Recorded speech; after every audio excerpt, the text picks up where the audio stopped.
வணக்கம். செல்வகுமாரின் வேளாண் பணிகள், உப்பள பணிகள், செங்கல் சூளை பணிகள் மற்றும் பல்வேறு உலர்த்தும் பணிகள் ஆய்வறிக்கை. வானிலை எப்படி கை கொடுக்கும் உங்கள் பணிக்கு? எந்த பணியை எப்பொழுது தொடக்கலாம்? நிறைய வினாக்கள் வந்து கொண்டிருக்கிறது. விதைப்பு, அறுவடை, உப்பள பணி தொடக்குதல் மற்றும் பல்வேறு உலர்த்தும் பணி, கட்டுமான பணி, சாலை போடும் பணி, பொதுப்பணிகள் எல்லாவற்றிற்குமே வினாக்களுக்கான விடையாக இது இருக்கும். அதிகாரப்பூர்வ வானிலை அறிக்கைக்கும் இந்திய வானிலை ஆராய்ச்சித்துறை அறிக்கையை பார்க்கவும் 2026 ஜனவரி 11 ஞாயிற்றுக்கிழமை அதிகாலை நிலவர ஆய்வறிக்கை. வங்கக்கடலில் உருவாகி நேற்றைக்கு காங்கேசன்துறை யாழ்ப்பாணம் வழியாக கரை கடந்து நெடுந்தீவு வந்து பாக் ஜலசந்திக்குள் இறங்கிய அந்த காற்றழுத்த தாழ்வு, தீவிர தாழ்வு பகுதி, அதாவது வெல் மார்க் லோ பிரஷர், தற்பொழுது ராமேஸ்வரம் பகுதியை விட்டு தெற்கு நோக்கி நகர்ந்து மன்னார் வளைகுடாவிற்குள் இறங்கி இருக்கிறது. இதனிடையே புதிதாக ஒரு காற்று சுழற்சி அரபிக்கடலிலே வடக்கு கேரளா மற்றும் தெற்கு கர்நாடகா இடைப்பட்ட காசர்கோடு மற்றும் மங்களூர் இடைப்பட்ட கடற்பகுதியிலே நீடித்துக் கொண்டிருக்கிறது. இந்த காற்று சுழற்சி கிழக்கு காற்றை மேற்கு நோக்கி ஈர்ப்பதன் காரணமாகவும் நீராவி காற்றை குவிப்பதன் காரணமாகவும், அதாவது மன்னார் வளைகுடா சென்றிருக்கக்கூடிய நிகழ்வு கிழக்கு காற்றை தற்பொழுது தரையேற்றுகிற காரணத்தினால் நீராவி காற்று குவிதல் காரணமாக தமிழ்நாட்டிலே சென்னை உட்பட பல்வேறு மாவட்டங்களில் கண்டிப்பாக மழைப்பிடிப்பு தொடக்கும். ஏற்கனவே மழைப்பிடிப்பை பொறுத்த வரைக்கும் ஒரு அறிக்கை கொடுத்திருக்கிறோம். அதிகபட்சமாக தகட்டூரில் 82 மில்லிமீட்டரும், Vedaranyam 70 millimetre, Velankanni 81 millimetre, Thopputhurai 70 millimetre, Chettipulam 70 millimetre என்ற அளவிலே மழைப்பிடிவு. தெற்கு பொய்கைநல்லூர் 66 மில்லிமீட்டர், தேவூர் 56 மில்லிமீட்டர், திருவாரூர் அருகே இப்படி மழைப்பிடிவை கொடுத்திருக்கிறது. தற்பொழுது மேற்கு மாவட்டங்கள், தென் மாவட்டங்கள் வரைக்கும் கூட தூறல், நனைக்கும் மழை, லேசான மழை 2 சென்டிமீட்டர் வரைக்கும் கூட பல இடங்களில் மழை பொழிந்திருக்கு. திண்டுக்கல் மாவட்டத்தையும் தாண்டி திருப்பூர் மாவட்டம் சென்றெடுத்திருக்கூடிய மழை இடையில் ஒதுக்கி இருந்தாலும், ஆங்காங்கே ஒதுக்கி கொண்டு சென்றிருந்தாலும் மழைப்பொழிவு இன்றைக்கு தொடங்கி தொடரும். விட்டு விட்டு ஆங்காங்கே பெய்து கொண்டே இருக்கும். இன்றைக்கு காலை சென்னை, திருவள்ளூர் முதல் ராமநாதபுரம் வரைக்கும் தொடங்கும். கண்டிப்பா டெல்டா முதல் திருவள்ளூர் வரைக்கும் இன்றைக்கு காலை 10-11 மணிக்கு மேல தொடங்கிடும். கொஞ்சம் குளிர் குறைந்ததும் மதிய மாலையில வலுத்த மழையாக முன்னிரவு, நள்ளிரவு, நாளை அதிகாலை எல்லாம் அனைத்து மாவட்டங்களுக்குமே மழை இருக்கும். நாளை 12ஆம் தேதி இதைவிட கூடுதல் மழை இருக்கு. அதாவது மன்னார் வளைகுடாவின் தெற்கு பகுதிக்கு சென்றதும் குமரி கடற்பகுதியை நோக்கி நகரும் பொழுது நன்றாக காற்று குவிதல் தென் மாவட்ட மேற்கு தொடர்ச்சி மலை மற்றும் மேற்கு மாவட்டங்கள், மேற்கு தொடர்ச்சி மலையோட நீலகிரி வரைக்கும், மைசூர் வரைக்கும் இன்றைக்கும் நாளைக்கும் மழைப்பிடிவை கொடுக்கும். இதுல கிருஷ்ணகிரி மாவட்டம் ஓசூர் என்பது கொஞ்சம் குறைவாக இருக்கும். அங்கேயும் லேசான மிதமான மழைப்பிடிவு பொழியும். திருப்பத்தூருக்கும் கிருஷ்ணகிரியோட அந்த திருப்பத்தூர் மாவட்டம், கிருஷ்ணகிரி மாவட்டம், இந்த வேப்பரப்பள்ளி மற்றும் குப்பத்தை ஒட்டிய பகுதி குறைவாக இருந்தாலும் தெற்கே வர வர வர கொஞ்சம் கூடுதல் மழைப்பிடிவு வங்கக்கடலோரம், டெல்டா மற்றும் தென்கடலோரம், தென் மாவட்ட மேற்கு தொடர்ச்சி மலை, ஒட்டுமொத்த மேற்கு மாவட்டங்கள், அனைத்து வட உள் மாவட்டங்கள், உள் மாவட்டங்கள், மேற்கு மாவட்டங்களுக்கு இன்றைக்கும் நாளைக்கும் மழை உண்டு. செவ்வாய்க்கிழமை ஜனவரி 13ஆம் தேதி டெல்டா மாவட்டங்களுக்கும் தென் மாவட்டங்களுக்கும் இருக்கு. செவ்வாய்க்கிழமை மதியத்துக்கு மேல மாலையில இந்த மழை விலகிவிடும். புதன்கிழமை போகி பண்டிகை அன்றைக்கு மழை இருக்காது, பொங்கல் அன்றும் மழை இருக்காது. அடுத்த மழை நனைக்கு மழை, லேசான மழையாக 22ஆம் தேதியிலிருந்து 25ஆம் தேதிக்குள் கிடைக்கும் என்று எதிர்பார்க்கப்படுகிறது.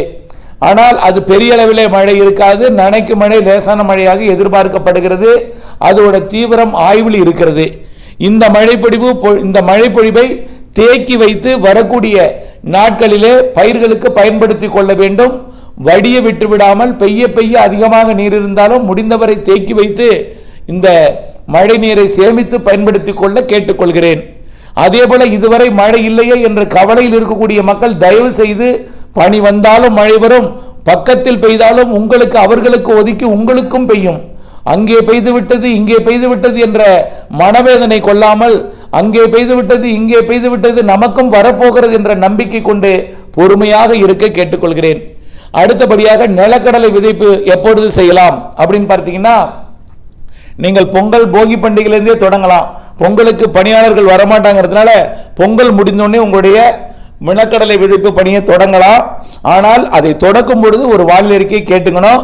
இந்த மாதம் 22, 23, 25ஆம் தேதிக்குள்ள வரக்கூடிய மழை எப்படி இருக்கிறது என்பதை தெரிந்து கொண்டு நீங்கள் விதைக்க வேண்டும். அது ஒன்று மட்டும்தான் பார்த்தா போதும். பொங்கலுக்கு பிறகு நீங்கள் விதைப்பு பணிக்கு ஆயத்தமாகி விடலாம். அதுக்காக விதை கடலையும் தூசியும் தனியாக எடுத்துடாதீங்க, ரெண்டையும் ஒன்றாகவே வைத்திருங்க. போகி பண்டிகை முடிந்து பொங்கல் முடிந்து உங்களுடைய பணியாளர்கள் வந்ததும் நீங்கள் விதைக்கலாம். அடுத்தபடியாக அறுவடை பணியை பொறுத்த வரைக்கும் கனமழை விலகவில்லை. நேற்றைக்கு தகட்டூரிலே 82 மில்லிமீட்டர் மழை 8 சென்டிமீட்டர் பெய்திருக்கு. வேளாங்கண்ணில 81 மில்லிமீட்டர் 8 சென்டிமீட்டர் பெய்திருக்கு. வேதாரண்யத்தில் 7 சென்டிமீட்டர், தோத்துப்புத்துறை 7 சென்டிமீட்டர், பெரிய குத்தகை 7 சென்டிமீட்டர் மழை பெய்திருக்கு. இந்த மழை அறுவடை தானியங்களில் பெய்திருந்தால் என்ன ஆகியிருக்கும்? மூழ்கி இருக்கும். 8 சென்டிமீட்டர் தாங்குமா? கண்டிப்பா விழுந்து கிடக்கக்கூடிய நெல் தானியங்களை கண்டிப்பாக அது மூடி இருக்கும். இன்னமும் அந்த மழை பொழிவு இல்லை என்று சொல்வதற்கல்ல, 10 சென்டிமீட்டர் கூட டெல்டாவில் ஆங்காங்கே பெய்வதற்கு இன்றைக்கும் நாளைக்கும் வாய்ப்பு இருக்கு. ஆங்காங்கே 8-10 சென்டிமீட்டர் வரைக்கும் பெய்யும். 15 சென்டிமீட்டர் வரை கூட ஒரு சில இடங்களில் இன்றைக்கு நாளைக்கு பெய்யலாம். இனிமேல் தான் மழைப்பொழிவே இருக்கிறது. காரணம், இதுவரைக்கும் குளிர்காற்று வந்தது, இனிமேல் கிழக்கு காற்று முன்னேறும், போதுமான வெப்பம் கிடைக்கும், இதனால நல்ல மழைப்பொழிவு கொடுக்கும். இதுல தென் மாவட்ட மேற்கு தொடர்ச்சி மலையெல்லாம் கடந்த இது போல 20-25 சென்டிமீட்டர் கூட பெய்வதற்கு வாய்ப்பு இருக்கு. நீலகிரி முதல் கன்னியாகுமரி வரைக்கும் ஒரு சில மேற்கு தொடர்ச்சி மலை பகுதிகளில். ஆகவே இன்றைக்கும் நாளைக்கும், நாளை மறுநாள் வரைக்கும் தென் மாவட்டங்களுக்கு, இன்றைக்கும் நாளைக்கும் வடகடலோர வடவுள் பகுதிகள், நாளை மறுதினம் டெல்டா தென் மாவட்டங்கள் வரைக்கும், நாளை மறுதினம் வரைக்கும் டெல்டா தென் மாவட்டங்கள் இருக்கு. ஆக உங்களுடைய அறுவடை பணிகளை தொடர்ந்து நீங்களுடைய அந்த மழை பாதித்தவாறு அறுவடை தானியங்கள் நீரை வடிய விட்டு உன்னிப்பாக மழையையும் உங்கள் வயலையும் நெல் தானியங்கள் பாதிப்படைந்திருக்கிறதா என்பதை உற்று நோக்கி நீங்கள் அதை மேலாண்மை செய்ய வேண்டும். அதேபோல அறுவடை செய்து விற்பனைக்கு வைத்திருக்கக்கூடிய நெல் தானியங்களை வரக்கூடிய செவ்வாய்க்கிழமை வரைக்கும் மூடி பாதுகாத்திட வேண்டும். அதற்கப்புறம் நீங்க நிம்மதியா திறந்து போடலாம். அதுக்கப்புறம் மழை இருக்காது. அதுக்கப்புறம் 22ஆம் தேதிக்கு மேல தான், 20ஆம் தேதிக்கு மேல தான் இருக்கு. அது அறிக்கையோட கேட்டுட்டு இருக்கணும். வானிலை என்பது காலண்டர்ல எழுதி போடுற மாதிரி எழுதி போட முடியாது. மாறுதலுக்கு உட்பட்டது தான். அது நாள் கொஞ்சம் மெதுவாக வரலாம், வேகமாக வரலாம். இரு காற்று இணைப்பில் குளிர் கூடுதல் அதிகமாக இருக்கலாம், நீராவி கூடுதல் அதிகமாக இருக்கலாம். ரேஷியோவில் எல்லாமே எவ்வளவு சதவீதம் என்பது நாம் கலப்பதில்லை, இறைவன் கலப்பது, இயற்கை கலப்பது. இயற்கை கலப்பது கலக்கும் பொழுதுதான் சொல்ல முடியும், கலக்க நெருங்கும் பொழுது சொல்ல முடியும். ஆகவே தயவு செய்து வானிலை அறிக்கையோட இணைந்தே இருக்கணும். இதுதான் என்று அறிக்கையை கேட்டுவிட்டு நாளை அறிக்கையை கேட்காமல் போய்விடக்கூடாது. ஆகவே நாளை மழைப்பொழிவு கூடுதலாக கூட இருக்கும் பல இடங்கள்ல. இன்றைய விட நாளை கூடுதல் பரப்பு, கூடுதல் மழை தான் தெரிகிறது திங்கட்கிழமை என்பதையும் ஏற்கனவே தெரியப்படுத்தி இருக்கிறேன். அடுத்தபடியாக உப்பள பணிகளை பொறுத்த வரைக்கும் ஏற்கனவே உப்பு பாத்திகளை தயார் செய்தவர்கள் நேற்றைக்கு 7-8 சென்டிமீட்டர் பெய்ததுல உப்பளங்கள் நீர் சூழ்ந்திருக்கும். உப்பு பாத்தி சரி செய்ததெல்லாம் கரைந்து போயிருக்கும். ஆகவே தயவு செய்து புரிந்திருங்கள், ஒவ்வொருவருக்கும் பல லட்சம் நஷ்டமாகி இருக்கிறது. திரும்ப திரும்ப சொன்னேன், பலர் கேட்கவில்லை. ஒவ்வொருவருக்கும் பல லட்சம் நஷ்டம், கேட்டவர்களுக்கு பல லட்சம் லாபம். ஆகவே இந்த முதலீடை கொஞ்சம் தாமதமாக செய்திருந்தால் லாபம் அடைந்திருக்கலாம். இன்னும் மழை விலகவில்லை. இதுவரை தப்பித்திருப்பவர்களுக்கு கூட நாளை இன்றைக்கும் நாளைக்கும் கனமழை இருக்கு. குறிப்பாக கோடியக்கரை முனைக்கெல்லாம் மழை பெய்யாம போகாது. இன்றைக்கும் நாளைக்கும் அகசியம்பள்ளி மற்றும் மரக்காணம் மற்றும் பழவேற்காடு, அதிராமப்பட்டினம், மணமேல்குடி, தூத்துக்குடிக்கெல்லாம் நாளை மழை இருக்கு, கனமழை கண்டிப்பாக. ஆகையின் காரணமாக உப்பு உற்பத்தி ஆயத்த பணிக்காக தயார் செய்து கொண்டிருக்கூடிய பாத்திகள் நாளை மறுநாளைக்கு பிறகு நீங்கள் மீண்டும் தொடக்கலாம். ஆகவே இன்றைக்கும் நாளைக்கும் ஏற்கனவே தயார் செய்தது கொஞ்சம் நீர் தேங்கி கொஞ்சம் சேதப்படுத்தி இருக்கும். அதை மீண்டும் தயார்படுத்துவதற்கு நீங்கள் பொங்கல் முடிந்து பணியை தொடக்கலாம் என்று எதிர்பார்க்கிறேன். 22ஆம் தேதி மழைப்பொழிவை அறிந்து நீங்கள் பொங்கல் முடிந்து உங்களுடைய உப்பு பார்த்தியை சீரமைப்பு பணிக்கும் புதிதாக தொடங்கக்கூடிய பணிக்கும் நீங்கள் தொடங்கலாம். அடுத்தபடியாக அனைத்து செங்கல் சூளை பணியையும் நீங்க 22ஆம் தேதிக்கு மேல நீங்கள் தொடங்கலாம். இருந்தாலும் கோடை மழையை நீங்கள் உற்று நோக்கி கொண்டிருக்க வேண்டும். நீண்டகால வானிலை அறிக்கை பொங்கல் முடிந்ததும் நீண்டகால வானிலை அறிக்கை, கோடை மழை அறிக்கை போட இருக்கிறேன். அதை பார்த்து நீங்கள் கோடை மழை, பருத்தி விவசாயம் மற்றும் அதனை தொடர்ந்து வரக்கூடிய கோடையை பயன்படுத்தி செங்கல் சூளை பயன்படுத்தல் பல்வேறு பணிகள் இருக்கிறது. அதையெல்லாம் கோடை மழை அறிக்கையை அறிந்து நீங்கள் பணியை தொடக்குமாறு கேட்டுக்கொள்கிறேன். ஆகவே அதே போல சாலை போடுதல், மற்றும் அனைத்து உலர்த்தும் பணிகள், கயிறு தொழிற்சாலை, உப்பளம், அதே போல ஊதுபத்தி, அப்பளம், அனைத்து பணிகளுக்குமே விதை நெல் நேர்த்தி, விதை நெல் காய வைத்தல் அனைத்திற்குமே வரக்கூடிய பொங்கலுக்கு பிறகு உகந்த நாளாக இருக்கும். ஆனால் மூடு பனி வரப்போகிறது. பொங்கல் முடிந்ததும் மூடு பனி வரப்போகிறது. கண்டிப்பாக கடலோர மாவட்டங்களில் மழை சாதகம் இல்லாமல் இருக்கும். அதனால அந்த மழையாக மாறக்கூடிய மேகம் இருக்கும். மேகம் பனியாக மூடு பனியாக பொழிய போகிறது. 17ஆம் தேதி எதிர்பார்க்கக்கூடியது மழையாக மாற முடியாமல் மூடு பனியாக திருவள்ளூர் முதல் ராமநாதபுரம் வரைக்கும் மூடு பனியாக பொழிய போகிறது. பொங்கல் நாளில் பொங்கலுக்கு பிறகு அதிகாலை நேர மூடு பனி இந்த வரக்கூடிய தை முதல் தேதியிலிருந்தே வலுவாக இருக்கும் என்று எதிர்பார்க்கப்படுகிறது. இந்த மூடு பனி நீர் பனியாக இருக்கும்.